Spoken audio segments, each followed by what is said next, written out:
This question comes from a viewer. They ask, does power corrupt everyone? So here's the deal. We have to start with this question because it came in via social media. And it says, does power really corrupt everyone? And if so, how can we avoid this corruption?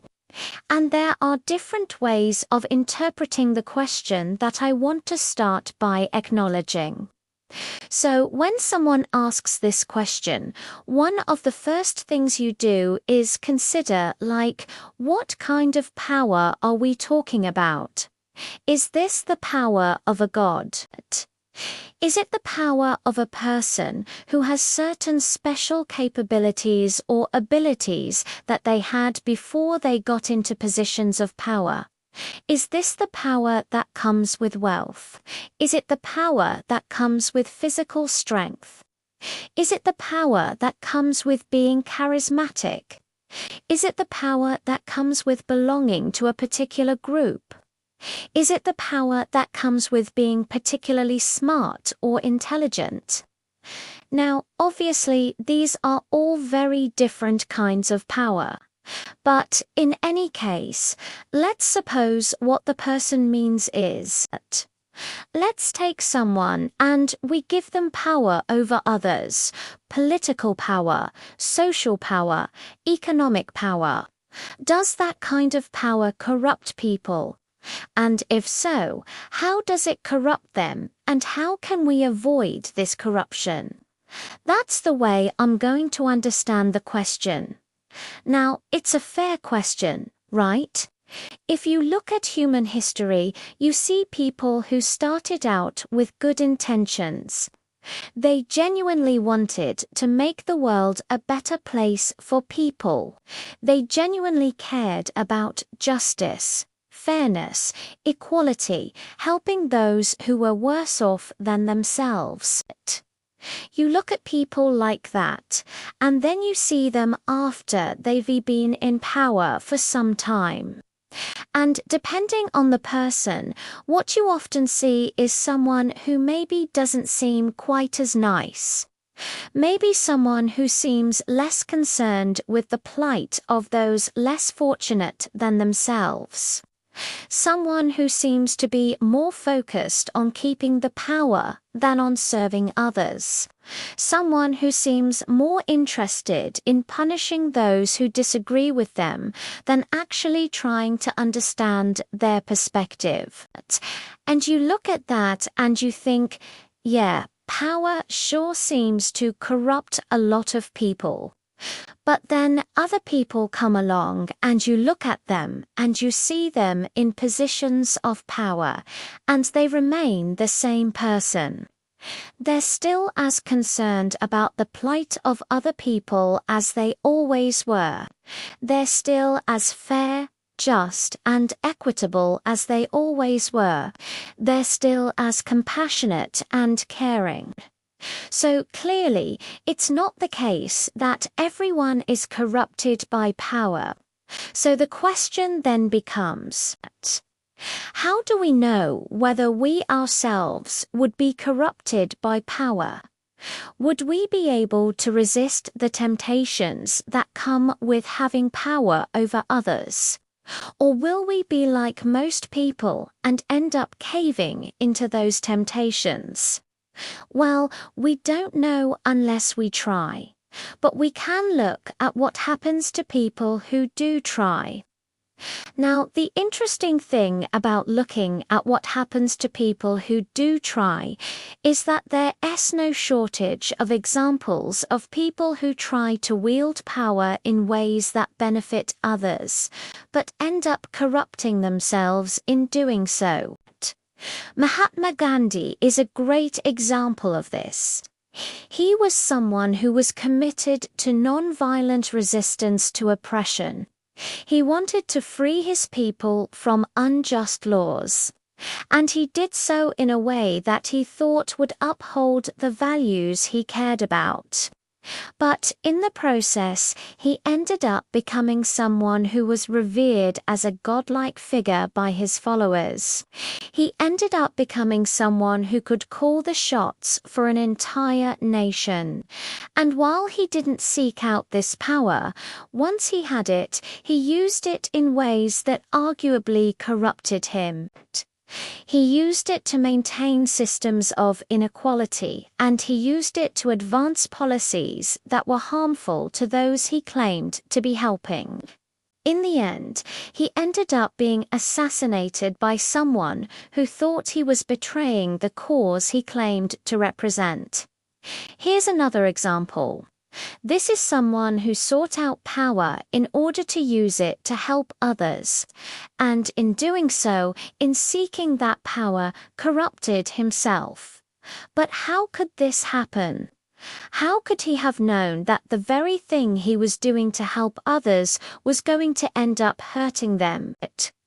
Well, in part, it's because he was trying to do good, but in doing so, he ignored those who disagreed with him. He demonized those who opposed him. He punished those who criticized him. And in doing so, he ended up creating a situation where he was ungetting the kind of feedback he needed to stay true to his values. He created a situation where he was surrounded only by those who agreed with him and would tell him what he wanted to hear.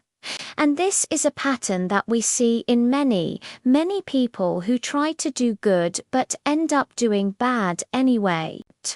We also see it in someone like Jean-Paul Sartre, who was a philosopher who argued that we ought to do whatever we want, that we ought to pursue our own happiness, that we should do whatever we feel like doing. And yet, despite saying those things, he lived a life of self-imposed misery. He refused to marry the woman he loved. He refused to engage in the things that might have brought him happiness. He turned down invitations. He put himself through misery. And again, the reason for that was that he surrounded himself with people who agreed with him, people who shared his values, people who thought that pursuing pleasure was wrong. And so no one ever told him, hey, why don't you try to be happy? Why don't you try to enjoy yourself? No one ever told him that because everyone around him agreed that those things weren't important. They weren't important because what was important was standing by your principles, right? And so he ends up sacrificing his own happiness in order to stay true to those principles. But in doing so, he ended up corrupting himself because he wasn't getting the kind of feedback he needed to stay true to himself. When you have power over others, there's a constant temptation to use that power to silence those who disagree with you. There's a constant temptation to use that power to punish those who oppose you. And when you do that, you stop getting the kind of feedback you need to stay true to your values. You stop getting the kind of guidance you need to ensure that you're reacting in ways that are consistent with the person you want to be. And so that's one way in which power corrupts. It prevents us from getting the feedback we need to stay true to ourselves. Another way in which power corrupts is that it gives us the ability to do things that go against our values. So, for example, let's say you're someone who cares deeply about justice and fairness and equality, and then you get into a position of power and you realize that in order to maintain that power, you have to pass laws that are unjust and unfair and unequal. You have to treat certain people as less than others. You have to do things that go against the very values that made you want to enter politics in the first place. And when you find yourself in that position, what are you going to do? Are you going to stay true to your values and lose the power you have? Or are you going to cave into the temptation to maintain that power and use it to do things that go against the person you want to be? There are many stories about people who find themselves in situations like this. People who find themselves in situations where they have to choose between staying true to their values and maintaining the power they have. And sometimes the choice is easy.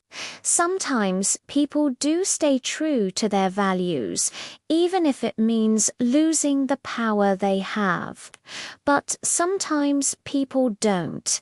Sometimes people find themselves caving into the temptations that come with power, even though they know that doing so will corrupt them. If you want to avoid the corruption that comes with power, then you need to surround yourself with people who will tell you what you do not want to hear, who will challenge your beliefs, who will push you to stay true to the person you want to be. You need to be willing to listen to those people, even when it's difficult, even when it's uncomfortable, even when it makes you feel like you're not doing enough. Because that's the only way to make sure that you don't become someone who uses their power to silence those who disagree with them, someone who uses their power to punish those who oppose them, someone who uses their power to do things that go against their values, someone who ends up corrupting themselves in the process of trying to do good. So that's my answer to the question. Thank you for watching this video. If you enjoyed it, please do share it with others, and I'll see you next time.